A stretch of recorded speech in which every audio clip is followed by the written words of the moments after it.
ಹಿರಿಯ ಪತ್ರಕರ್ತರು, ಸಾಹಿತಿಗಳು ಹಾಗೂ ಕವನ ಸಂಕಲನ ರಚನಾಕಾರರಾಗಿರುವ ಕೆ.ವಿ. ನಾಗರಾಜ್ರವರು ಕೋಲಾರ ಜಿಲ್ಲೆಯ ಶ್ರೀನಿವಾಸಪುರ ಪಟ್ಟಣದ ಬಾಲಕಿಯರ ಕಾಲೇಜು ಆವರಣದಲ್ಲಿ 7ನೇ ತಾರೀಕಿನಂದು 6ನೇ ಕವನ ಸಂಕಲನ ಹೃದಯ ಸಾಮ್ರಾಜ್ಯದಲ್ಲಿ ಎಂಬ ಕವನ ಸಂಕಲನ ಬಿಡುಗಡೆ ಕಾರ್ಯಕ್ರಮವನ್ನು ಹಮ್ಮಿಕೊಂಡಿರುವ ಕಾರಣದಿಂದ ಪಟ್ಟಣದ ಪ್ರವಾಸಿ ಮಂದಿರದಲ್ಲಿ ಸುದ್ದಿಗೋಷ್ಠಿ ನಡೆಸಲಾಯಿತು. ಕವನ ಸಂಕಲನ ಬಿಡುಗಡೆ ಕುರಿತು ಹಾಗೂ ಕವನ ಸಂಕಲನ ರಚನಾಕಾರರಾದ ನಾಗರಾಜ್ರವರ ಕುರಿತು ಶಿಕ್ಷಣ ಸಂಪನ್ಮೂಲ ವ್ಯಕ್ತಿ ಹಾಗೂ ಭೈರೇಶ್ವರ ವಿದ್ಯಾನಿಕೇತನ ನಿರ್ದೇಶಕರಾದ ವೆಂಕಟರೆಡ್ಡಿ ಮಾತನಾಡಿ, ನಾಗರಾಜ್ರವರು ಬಡತನದಲ್ಲಿ ಹುಟ್ಟಿ ಬೆಳೆದು ಪತ್ರಕರ್ತರಾಗಿ ಸಮಾಜಮುಖಿಯಾಗಿ ಆಲೋಚನೆ ಮಾಡಿ ಸಮಾಜ ಸೇವೆ ಮಾಡ್ತಾ ಏನನ್ನೂ ಆಸೆ ಪಡದೆ ಸಮಾಜಕ್ಕೆ ಏನನ್ನಾದರೂ ನೀಡಬೇಕೆಂಬ ನಿಟ್ಟಿನಲ್ಲಿ ಈಗಾಗಲೇ ತಮ್ಮಲ್ಲಿರುವಂಥ ಜ್ಞಾನದಿಂದ 5 ಕವನ ಸಂಕಲನಗಳನ್ನು ಬರೆದಿದ್ದು 5 ಕವನ ಸಂಕಲನಗಳಲ್ಲಿ ಸಮಾಜಕ್ಕೆ ಬೇಕಾದಂತಹ ಸಂದೇಶಗಳು, ವಿದ್ಯಾರ್ಥಿಗಳಿಗೆ ಹಾಗೂ ಸಾರ್ವಜನಿಕರಿಗೆ ಬೇಕಾದ ಮಾಹಿತಿ ನೀಡಿದ್ದಾರೆ.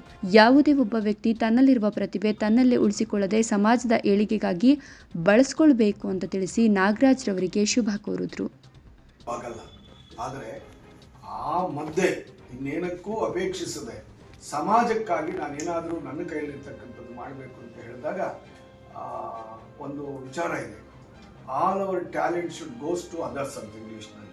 ಏನು ಪ್ರತಿಭೆ ಇರುತ್ತೆ ಅದು ಇನ್ನೊಬ್ಬರಿಗಾಗಿ. ನನಗೆ ಆಡೋ ಶಕ್ತಿ ಕೊಡ್ತಾನೆ, ಆ ಹಾಡು ನನಗಲ್ಲ ಬೇರೆಯವ್ರಿಗಾಗಿ ಆಡಬೇಕು.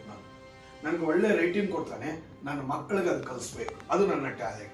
ನನಗೆ ಒಳ್ಳೆ ಸ್ಪೀಚ್ ಭಾಷಣ ಮಾಡ್ತಕ್ಕಂಥ ಶಕ್ತಿ ಕೊಡ್ತಾನೆ, ಅದು 4 ಜನ ಬಡವರು ಅನಾಥರು ಯಾರು ದೇನದಲ್ಲಿರ್ತಾರೆ ಅವ್ರ ಮೇಲಕ್ಕೆ ಬರೋದಕ್ಕೆ ಆ ಭಾಷಣವನ್ನು ಉಪಯೋಗಿಸ್ಕೋಬೇಕು. ಹಾಗೆ ನನಗೆ ಒಳ್ಳೇದು ಬರೆಯಕ್ಕೆ ಬರ್ತದೆ, ಒಂದು ಕವನ ಬರೀತೀನಿ, ಒಂದು ಕಾದಂಬರಿ ಬರೀತೀನಿ, ಒಂದು ಸಣ್ಣ ಕತೆ ಬರೀತೀನಿ, ಒಂದು ಲೇಖನ ಬರೀತೀನಿ.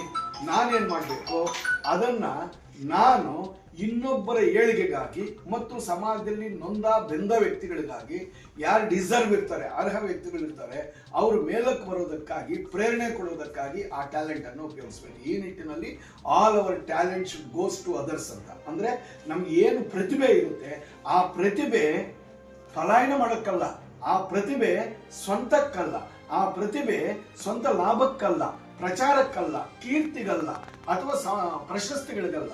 ನನಗೇನು ಪ್ರತಿಭೆ ಇರುತ್ತೆ ಆ ಪ್ರತಿಭೆ ಸಮಾಜದ ಏಳಿಗೆಗಾಗಿ ಮತ್ತು ಯಾರು ಹಿಂದೆ ಇರ್ತಾರೆ, ಅಜ್ಞಾನಿಗಳಿರ್ಬೋದು, ಅನಕ್ಷರಸ್ಥರಾಗಿರ್ಬೋದು, ಅವರನ್ನು ಎಚ್ಚರಿಸೋದಕ್ಕೆ ನನ್ನಲ್ಲಿರ್ತಕ್ಕಂಥ ಪ್ರತಿಭೆಯನ್ನು ನಾವು ಕಳಿಸ್ಬೇಕು. ಆ ನಿಟ್ಟಿನಲ್ಲಿ ನಾಗರಾಜು ತನಗಿರ್ತಕ್ಕಂಥ ಪ್ರತಿಭೆಯನ್ನು ತನ್ನ ಕ್ಷೇತ್ರವಾದ ಸಾಹಿತ್ಯ ಕ್ಷೇತ್ರಕ್ಕೆ ಮತ್ತು ಸಮಾಜದ ಸುಧಾರಣೆ ಕೆಲಸಕ್ಕೆ ಮತ್ತು ಪತ್ರಿಕಾ ವಿಚಾರದಲ್ಲಿ ಕೆಲವರ ಗಮನವನ್ನು ಅದರಲ್ಲಿ ಸೆಳೆಯೋದಕ್ಕೆ ಸಂಬಂಧಪಟ್ಟವರನ್ನ ಉಳಿಸ್ಕೊಂಡು ಬಂದಿದ್ದಾನೆ. ಇದು ಆತನ ವೈಶಿಷ್ಟ್ಯ. ಅಂತಂದ್ರೆ ತನಗಿರ್ತಕ್ಕಂಥ ಪ್ರತಿಭೆಯನ್ನ ಸಮಾಜದ ಏಳಿಗೆಗಾಗಿ ಯಾವ ವ್ಯಕ್ತಿಗಳಿಗೆ ಅದನ್ನು ಮುಟ್ಟಿಸಬೇಕು ಅದನ್ನು ಪತ್ರಿಕಾ ವಿಚಾರದ ಮುಖಾಂತರ ಮುಟ್ಟಿಸ್ತಕ್ಕಂಥ ಕೆಲಸವನ್ನು ಮಾಡಿದ್ದಾನೆ. ಮತ್ತು ತನ್ನ ನೋವು ನಿಲುವುಗಳನ್ನು ಸಾಹಿತ್ಯದಲ್ಲಿ, ಕೃತಿಯಲ್ಲಿ ಅಡಕ ಮಾಡಿ ಅದು ಸಮಾಜಕ್ಕೆ ಮುಟ್ಟುವ ಕೆಲಸವನ್ನು ಮಾಡಿದ್ದಾನೆ. ಈ ನಿಟ್ಟಿನಲ್ಲಿ 2021ರಲ್ಲಿ ಬಹುಶಃ ಆಗಲೇ ಸಾಹಿತ್ಯ ಸಮ್ಮೇಳನದ ಅಧ್ಯಕ್ಷತೆ ವಹಿಸಿದ್ದು ಅಂತ ಕಾಣುತ್ತೆ. ಅದರಲ್ಲೇ ಆತನ ಒಂದು ಕವನ ಸಂಕಲನ ಬಿಡುಗಡೆ ಆಯಿತು, ಕಡಲಲ್ಲಿ ಅಂತ.